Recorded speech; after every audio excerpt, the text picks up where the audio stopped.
The town where I live in, Mallacoota, was heavily impacted by the Black Summer bushfires, and also the theme of the commission was meeting places. And because of this, I started to become really familiar in how people would meet up back in the bush after those fires. So how they would relate to the landscape that they once knew. And then I began to question, did they really know that landscape? This opened up a whole new exploration for me, where I'm questioning our connection with the Australian bush. And I wonder if we, as non-Indigenous Australians, if we had formed a more sensitive understanding within the landscape or with the landscape, would we be in this situation that we find ourselves in now with climate change and resource wars and so on and so forth? Within the images, you'll see that I've put the people, or the people are on the edges of the landscape, and that's what I question. I wonder if we've always just stood on the periphery of the wild. The landscape behind the people is really dramatic. I mean, we've just had the bushfires, so I found that people were kind of teetering on the edges of this landscape.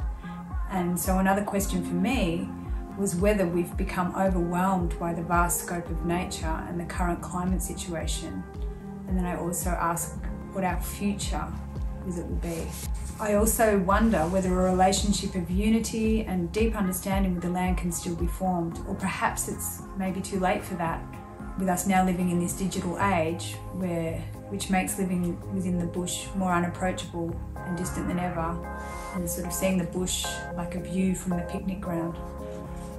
Well, the audience is open to, of course they're going to take away their own interpretation, but I do hope that the work will inspire a reflection and a deep consideration for this unique landscape that we live in. And I also hope that it invokes a sense of need to understand the land in the context of our times of man-made climate change.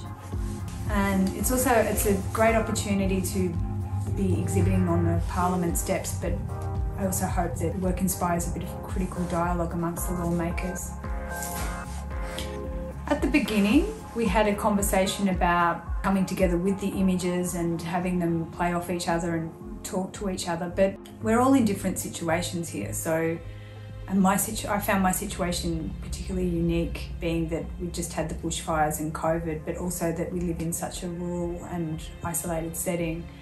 And yeah, I found that I had a unique situation and story to tell, and I just wanted to tell that story.